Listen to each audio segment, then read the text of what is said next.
Nonton Mensreanya Panji. Akhirnya saya nonton karena dikirimin yang gini-gini, saya lihatin. Saya seneng juga. Ih, gue yang pertama diomongin. Ya kan? Iya. Di antara semua pejabat, saya yang pertama diomongin. Padahal saya bukan pejabat kan. Orang yang mancing saya untuk marah. Lu tahu nggak ini apa? Apa maksudnya? Ya udah nggak apa-apa.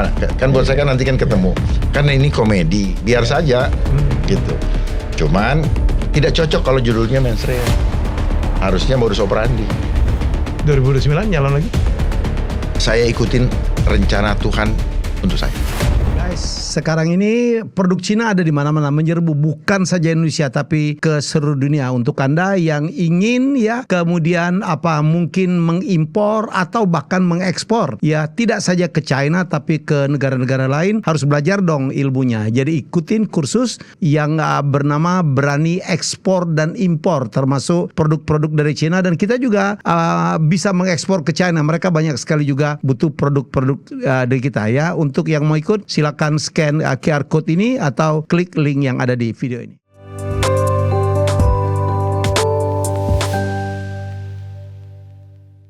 Pribadi, seorang Dharma Pongrekun ada takutnya sih. Nih, lihat. Apa lagi tuh?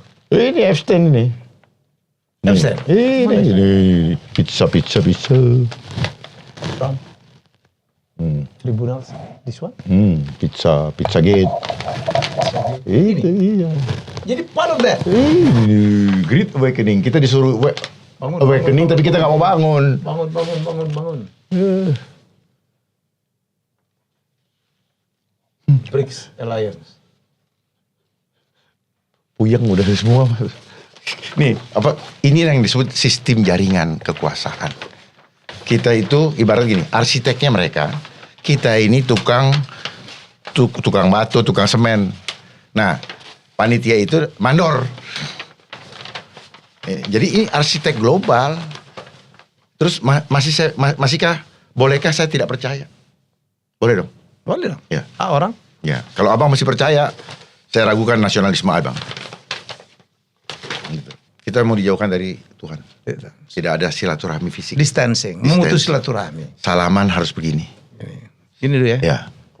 Padahal kita dijauhkan dari pemahaman kita bahwa justru kekuatan Tuhan ada di tangan kita. Iya. Di sini. Dulu kita begini tuh. Ya, saya enggak. Saya begini. Tapi lawan Anda kan belum tuh mau salaman begitu dulu. Terserah. Segitu kita Parno-nya. Parno dulu ya. Bukan Parno. Oon. Parno dengan Oon beda, Pak. Enggak, gue tadi nanya. Seorang Dharma Pongrekun itu ada takutnya gak sih? Dulu saya takut. Seseorang takut ketika dia tidak mengenal kebenaran. Tetapi ketika kita sudah mengenal kebenaran, maka secara otomatis rasa takut itu hilang. Karena kita tahu hidup mati saya ditanggung Tuhan, bukan di tangan manusia. Catatkan sejarah. Jangan biarkan sejarah mencatat pernah hidup tapi tanpa membuat apa-apa untuk bangsa ini. Saya memilih jalan itu. Tetap sampai saya dipanggil Tuhan. Tidak ada keraguan. Termasuk kemarin berjuang mau mencalonkan diri jadi gubernur DKI yang kita juga tahu lah ya. Kan saya pernah wawancarain pada saat Anda, Mas Helmi, saya mau nyalon nih. Wah. Dan kita bicara betul.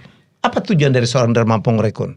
Udah berjuang, udah pasti kalah gitu. Ya. Independen. Ya. Saya cuma mencoba membuka wawasan orang. Yang penting saya punya kesempatan di ajang nasional. Ya, karena Jakarta pasti. Terus kemudian membuka hal-hal itu. Sehingga ketika Epstein terbuka, apa yang saya sampaikan terkonfirmasi. Walaupun orang mencibirkan, buat saya nggak masalah. Lihat Nabi Nuh. 120 tahun dia dicibirkan orang. Saya cuma 6 tahun. Gak ada masalah kan. Nah, dari situ saya mau mengajak orang untuk apa? Melepaskan diri dari apa? Dari skenario-skenario jahat.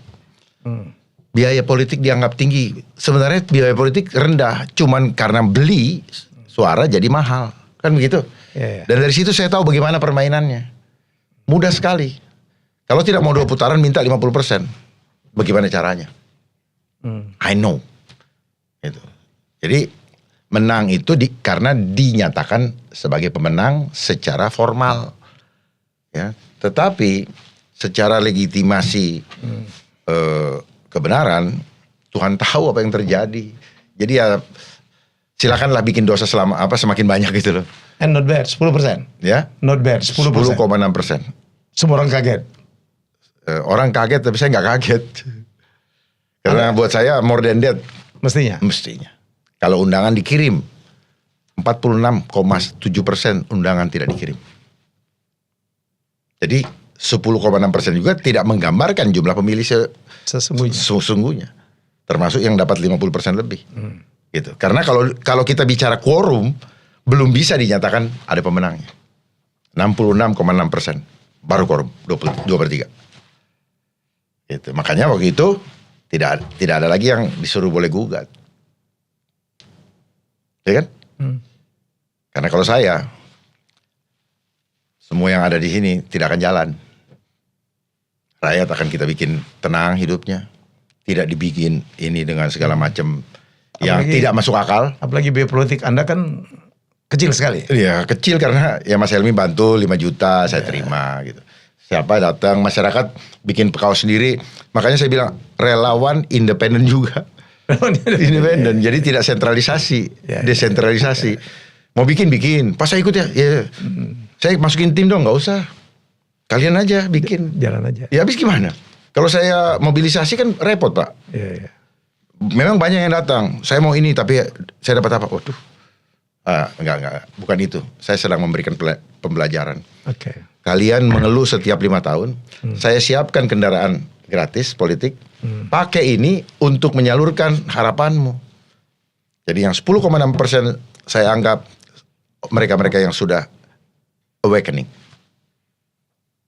Mereka punya jiwa sudah tidak terpenjara. 2029 nyalon lagi? Saya ikutin rencana Tuhan untuk saya. Saya tidak membuat rencana. Saya membiasakan sudah gitu. Ada kemungkinan nyalon lagi dong? Saya tidak tahu. Ya. Sekali lagi saya bilang Pak, biarkan Tuhan yang rencana Tuhan yang terjadi. Saya hanya ikutin sampai saya hari ini datang sini. Ini karena Tuhan izinkan saya datang. Kalau vibe Mas nggak bagus, saya nggak datang. Walaupun mungkin Mas orang besar. Ya. Jadi saya datang sini karena apa? Saya ingin, karena Mas punya hati yang baik. Saya ingin kita sama-sama untuk mencerdaskan kehidupan bangsa. Itu aja. Jadi kalau orang-orang yang bully saya, mengkritik saya pastikan dia tidak sayang sama rakyatnya. Nonton mensreanya Panji? Akhirnya saya nonton karena dikirimin. Yang gini-gini, saya lihatin apa.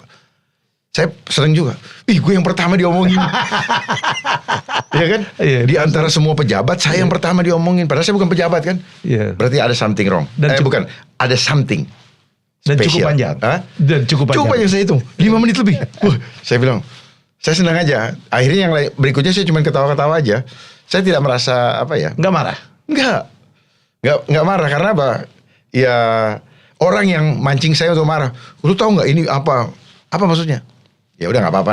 Kan buat saya kan nanti kan ketemu. Karena ini komedi, biar saja gitu. Cuman tidak cocok kalau judulnya mensrea. Harusnya modus operandi.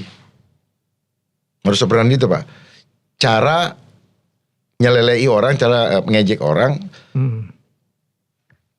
Modus operandi itu Pak, metodenya. Jadi komika ini apa bersendaguro ini hanya modus operandi gitu. Jadi ini bukan mensrea. Kalau mensrea itu tidak boleh kebaca. Niat jahatnya nggak boleh kebaca. Malah ini udah jadi aktor serius Pak. Karena langsung dilakukan gitu loh. Jadi komika adalah modus operandi. Oke. Yang dilakukan justru aktor serius. Makanya bisa dilaporkan. Panji itu di situ mengatakan kalau begini-gini kan saya udah saksi lah, lebih dari itu yang Anda lakukan di depan saya. Ya kan? Kalau cuma gini doang, aduh, uang nih digini. Bukan untuk meyakinkan, saking gemesnya gitu loh. Gitu. Aduh, kok ngibulin. Panji menyampaikan bahwa kok ada yang milih gitu seorang Dharma Pongrekun. Apakah menurut Anda itu sesuatu yang gimana gitu terhadap seorang Dharma Pongrekun? Saya cuman ya kasihan pemilih saya. Mereka diiniin. Makanya ketika ada salah satu perwakilan dari pemilih yang melakukan somasi etik, ya saya tidak mencegah. Dan saya juga bukan dalam kapasitas menyuruh. Karena saya pengen melihat demokrasi ini berjalan asik gitu sebenarnya. Supaya dewasa. Nanti kan kalau kita ketemu, gini-gini. Nah sekarang dengan adanya Epstein, gak usah lagi kita bantah. Ya sudah kan. gitu. Terbuka. Jadi kayak kotak Pandora terbuka ya. Amin, gitu Pak. Makanya Panji DM saya, yuk DM dia? DM. Yuk kita podcast di Skakmat kan. Ya. Gitu. Dia DM saya, kaget saya. Karena ke seorang, Panji udah DM tapi saya nggak balas. Mana? Oh ada. Saya bilang, saya nggak bisa main catur. Ya, kita pura-pura aja, gimmick-gimmick aja kan. Iya. Udah saya ajak ketemu tapi belum ketemu juga karena mungkin dia lagi urusan yang lain. Apa yang akan dikatakan oleh seorang Dharma Pongrekun kalau bertemu Panji Pragiwaksono? Saya mau mengajak dia berkolaborasi, bekerja sama untuk menyelamatkan bangsa. Cuma itu aja. Kalau mau, ayo. Kalau enggak, ya sudah. Saya anggap Anda tidak nasionalis. Jangan kita don't judge book by the cover. Seolah-olah nasionalis, tetapi isinya tidak. Nah, maksud saya itu. Saya pengen begitu. Saya berani bertaruh untuk itu. Belahlah dadaku. Darahku akan berbicara. Saya hidup mati untuk rakyat. Dan Bapak boleh challenge saya. Ya, kita buka-bukaan data. Mau kemana arah bangsa ini? Bangsa ini menuju kepada negara totalitarian. Saya pastikan itu. Ya, saya banyak sekali diskusi. Karena mereka melihat saya bertemu dengan Dharma Pongrekun berkali-kali. Orang mengatakan bahwa Anda itu ngawur, kesimpulan cocokologi, tapi orang lupa siapa Anda sebenarnya. Ya karena mereka di framing, saya di framing oleh narasi media. Ya. Media dipakai sebagai alat kontrol untuk menutupi, mengamankan narasi, mengamankan kebijakan untuk mengambil kedaulatan bangsa. Ini kan tanpa sadar kan kedaulatan bangsa hilang secara gradual kan, gitu. Karena mengikat. Akibat kita hanya ngintil aja dengan program mereka, tanpa punya strategi nilai tawar. Kita nggak punya nilai tawar kok. Makanya dibilang apa? Seperti kerbau yang dicucu hidungnya. Bahasa jurnalisnya apa? Suatu keniscayaan. Jadi ibarat orang naik lift, sudah salah dia nggak bisa turun lagi, jalannya terus. Itu bangsa ini. Gitu. Makanya saya mengajak kita tarik ke titik nol. Tarik ke titik nol. It's not great reset juga. Betul ya? Ya. Great awakening. Great awakening, tepatnya. Ya. Seberapa optimis seorang Dharma Pongrekun bahwa kita bisa melakukan itu sebagai sebuah bangsa? Kita harus selalu punya optimisme. Ya. Dan luso. Asal ada spiritual unity. Tanpa spiritual unity maka itu tidak akan terjadi. Pancasila hanya menjadi slogan kosong. Karena persatuan Indonesia sudah tidak ada. Akibat apa? Adanya pengkotak-kotakan. Pernah ingat dulu ada pilkada pakai baju kotak-kotak? Sebenarnya kode. Yeah. Kode simbol. Bahwa kita sedang di kotak-kotak. Dan mulai saat itu terjadi pengkotak-kotakan yang luar biasa. Ya. Sehingga muncullah istilah ternak apa. Muncullah ini. Dibiayai. Coba kalau dicek semua biaya dari mana. Oh itu akan ketahuan korupsi dari mana. Gak bisa orang membiayai gitu. Saya ingat Presiden ke-7 mengatakan selama COVID ini hilang 1.400 triliun ada di Detik Finance. Hilangnya kenapa ya nggak ditelusuri? Kan harusnya perintah KPK. Udah dikunci juga dengan peraturan yang tidak bisa diaudit. Dan dimasukkan dalam Undang-Undang nomor 2 tahun 20 kalau nggak salah pasal 27 itu. Bisa dibaca. Itu Pak Helmi. 1 jam. Udah selesai. 1 menit. Ada lagi yang ingin Anda sampaikan? Saya pikir cukup ya. Saya cuma mau ngasih tahu saja satu ini. Ini penting sekali karena saya mengatakan tadi ya, banyak mempertanyakan beliau ini adalah disiplin apa? Intelijen ya. Jadi intelijen itu begini. Kenapa orang intelektual yang punya kemampuan hanya metode empirik itu kalah sama intelijen? Ya. Intel, oke? Ya. Kenapa? Karena dia hanya bicara di atas kertas teori. Oke. Tetapi intelijen itulah konsepnya adalah selalu membuat force majeure. Makanya force majeure itu buatan mereka, Bang. Supaya orang jadi absurd dengan apa sih sebenarnya terjadi. Paham ya? Gue baca ini ya. Itu. Ya. Makanya orang perlu pendidikan, enggak spiritual. Ya. Gagal, Pak. Makanya saya ingin masuk ke. Jadi jangan berharap Indonesia akan mensejahterakan rakyat. Karena dari awal tidak untuk rakyat, tetapi untuk korporasi, ya, untuk bisnis, itu Pak. Makanya coba tarik ke pembukaan Undang-Undang Dasar 45 ayat 2 dan 3, 4. Merdeka, kita nggak merdeka. Kita nggak merdeka. Bersatu, berantakan, berdaulat, apalagi pangan nggak. Adil dan makmur, bos semakin jauh. Karena apa? Kita mengikuti arus globalisasi. Kalau kita berenang di Sungai Musi, Bang, ada arus, Bang. Abang dari sini harus ke sana, yang ada abang ke bawah ke sana. Terjadi deviasi arah. Ini yang terjadi di bangsa ini. Saya belajar di situ dari tahun 2018, baru saya paham. Ketika saya tahu pegawai negeri pernah terima remunerasi nggak? Ya. Nah itu. Ya dong. Nah, mulai saat itu. Mulai saat itu semua instrumen negara bekerja dengan cepat untuk mensukseskan agenda globalisasi. Apa yang terjadi? Kita semua senang dengan hitungan matematika take home pay-nya. Tapi itu adalah bagian daripada upah buruh sudah mengerjakan pekerjaan dengan baik dan menurut gitu. Nggak ingin saya sampaikan kalau Dharma Porimula melakukan analisa statement yang berbeda dari orang lain, background beliau, ya ada tadi di Badan Sandi ya. Badan Sandi dan Badan Cyber dan Sandi Negara. Badan Cyber dan Sandi Negara. Ya. Jadi sekolahnya pun ya bidang begitulah, melakukan penelitian, penyelidikan. Tapi beliau dikarenai dengan... Saya pernah di FBI juga. Di FBI juga. Jadi kemampuan juga untuk menyampaikan. Saya pernah di United Nations juga. Saya pernah tahu gitu. Oh ternyata begini, gitu. Jadi bukan sembarangan. Sudahlah, bukanlah. Cuman kan nggak perlu, Pak. Nah, ini nanti, Pak. Ya, Bapak lihat sekarang yang sedang ini akan terjadi namanya krisis iklim. Environmental engineering. Dia begini muternya, Pak. Set. Nanti akan, ini kesehatan. Nah, ini berdampak kepada banyak rumah sakit penuh.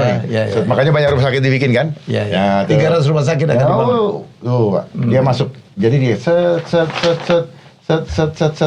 Ini yang ada di sini. Saya pengen orang paham. Ini yang ada di sini. Nah, ini. Nih, tinggal lihat aja kodenya. Nomor berapa? Nomor 13. 13 apa? SDGs. Climate Action. Yes. Ya, tuh. Apa tujuannya?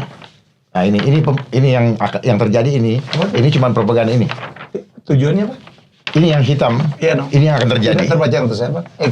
Eco dictatorship and geoengineering. Jadi kita melawan hukum alam nih manusia nih. Jahat gak?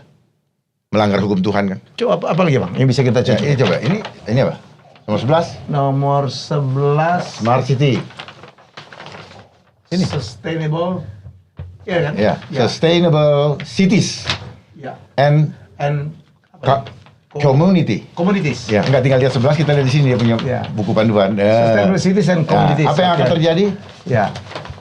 CCTV di mana-mana, prison city yang di Smart City itu prison city. Makanya waktu itu kan ada calon gubernur yang program CCTV. Gitu. Makanya dari situ bilang semua dikontrol. Iya, makanya itu. Jadi gini, saya buka ya, setiap debat Pilpres dan debat itu ternyata ditentukan oleh Bappenas. Ada petunjuknya. Saya punya datanya. Jadi harus mengakomodir debat-debat itu. Jadi semua udah ada ininya, Bang. Makanya kan ada yang bilang asam sulfat, ada yang bilang begini. Itu hafalan. Bukan hasil keluar dari sini. Makanya ternyata negara ini autopilot. Siapa aja bisa jadi presiden atau wapres. Tetapi korbankan kepentingan bangsa. Kalau betul-betul hatinya tidak buat itu. Bukan siapapun bisa, siapapun boleh. Bisa. Iya. Kita lihat faktanya bisa. Semua bisa dilanggar kok. Suka-suka. Diktatorship. Ada di situ. Ada. Apa yang nggak ada? Ya, sudah ada di sini. Cuman mau belajar melihat data dan ini. Kan orang minta data nih. Sekarang saya bawa data nih. Ini ya, ini dikeluarkan oleh apa? Saya ada bukunya. Tuh, biodigital. Nah ini biodigital convergence. Ya. Kayak hybrid. Jadi yang nanti chip itu di tubuh manusia, ini yang bilang bio kan hidup. Digital itu konvergen. Itu chip dalam tubuh. Ya, jadi kayak hybrid itu apa? energi ini dengan energi ini digabung. Tuh, makanya kenapa dikejar-kejar tubuh. Mereka mau install chipcon sebelum ini tuntas dilaksanakan. Dia memasukkan lewat darah untuk merubah DNA fitrahnya Tuhan dengan DNA yang disebut dengan mRNA. Harusnya DNA double helix, dia jadi triple helix, dan diresmikan di Royal Family oleh Elizabeth kedua sebelum dia meninggal. Ada ritualnya, pemotongan DNA manusia. Ada dokumentasinya. Dan ini menunjukkan New World Order. Terakhir PM Kanada sudah berbicara, ya kan? Ya. Davos, World Economic Forum, semua sistem perekonomian digital mereka yang atur di sana. Jadi kalau orang udah datang ke sana, sudahlah. Di sana hanya justifikasi, diundang, ayo nurut, laksanakan. Datang ke sana cuma terima perintah. Gitu, seperti Mahelmi. Kuis. Ini bacain doang. Laksanakan. Soalnya udah ada yang buat. Sudah. Duitnya gimana? Udah nggak usah pikirin. Gitu. Jadi mereka tahu benar gitu. Kalau kita kejar duitnya tanpa memikir, makanya dari sekolah kita diajarin untuk egois. Teori Abraham Maslow, eksistensi diri paling tinggi. Iya. Kenapa terjadi korupsi? Mas tahu rahasianya? Karena dari sekolah kita, dari kecil kita sudah didoktrin, menabunglah untuk hari tua. Gaji pegawai negeri dikasih kecil. Ini permainan psikologi. Sehingga manusia akan mencari jalannya sendiri. Ya, segitu. Karena apa? Dibangun psikologi bahwa hari tua adalah hari yang menakutkan. Kau sudah tidak berdaya. Karena ketika kau udah pensiun, kau manusia yang tidak itu. Oleh karena itu, terjadilah hal-hal yang seperti itu. Gitu Mas Helmi. Termasuk orang bilang bahwa World War III. Ini permainan psikologi dulu. Lemes dulu orang. Panik dulu orang. Paling gampang menghancurkan orang kalau orang sudah panik. Betul? Ya. Akal sehatnya hilang. Mikirnya nggak normal. Oh, udah normal. Makanya jangan takut. Takutlah hanya pada Tuhan. Jangan takut sama manusia-manusia yang dia sendiri tidak bisa menyelamatkan diri dia. Kok dia nakut-nakutin? Saya sekarang gini, kalau orang suruh pakai masker, ya, Bapak sini hidungnya Pak, saya pencet aja Pak. Ya sudah, lu bisa bernapas nggak? Gue pencet aja gitu. Ini kekuatan Tuhan di dalam diri kita, itu nafas cuma satu. Nafas nggak ada artinya loh. Ini yang mau dia mainkan. Kemahakuasaan, ke power yang ada di dalam kata-kata kita, karena kita menggunakan nafasnya Allah. Itu yang mau dia tutupin. You have no right to speak. Makanya Pak Bang Helmi punya suara, itu karena ada power of God, ada the breath of God. Makanya kan orang di mana-mana ngomong didengerin orang, karena apa? Ada kuasa Pak. Mulut kita itu cuma loudspeaker dari suara yang Tuhan suruh omongin. Dicontoh lah jadi loudspeaker di orang belanja. Itu sebenarnya. Jadi spiritual mekanisme sekarang digeser menjadi teknologi mekanisme. Gitu. Oke, banyak sekali insight dan semoga ya Anda boleh merenung, Anda boleh memikir ulang, Anda boleh juga mungkin saya nggak segitu, silakan. Ini negara demokrasi. Ya, mari kita saling menghormatin pendapat orang. Dan kritis bukanlah ancaman. Kritis bukan ancaman. Termasuk Panji, adikku, kalau mau bertemu Pak Jenderal ini, beliau akan dengan juga senang hati. Dia lagi ada di kampung saya. Sekarang? Di Toraja. Sekarang? Oh iya, kemarin minta maaf ya. Itu. Terus dikirim fotonya ke saya. Oh gitu? Saya bilang, saya putra Toraja asli. Gitu. Ya. Kita akan berjumpa lagi ya, insya Allah dengan kalau ada umur panjang. I love the discussion ya. Boleh saya juga menyampaikan itu ya? Boleh. Ya. Boleh. Mari sama-sama kita mari sama-sama kita manfaatkan sebaik-baiknya momen ini untuk melakukan revolusi pola pikir. Sama-sama kita kembali ke titik nol. Kilometer nol. Karena selama ini kita tidak tahu kita sudah berada di kilometer mana mulainya dan kilometer mana berakhirnya. Tinggalkan semua konsep 5W1H.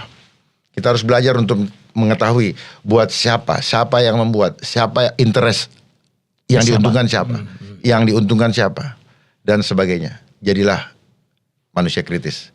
Kritis itu karena dia paham apa yang terjadi dengan krisis. Kritis. Yes. Sehingga dia mengkritik karena dia tahu ada yang janggal. Terima kasih. Tetaplah berjalan dalam kebenaran walaupun dunia mengucilkanmu. Catatkan sejarah dalam hidupmu. Jangan sejarah mencatat engkau pernah hidup tanpa berbuat apa-apa. Terima kasih Bang Helmi. Dalam itu.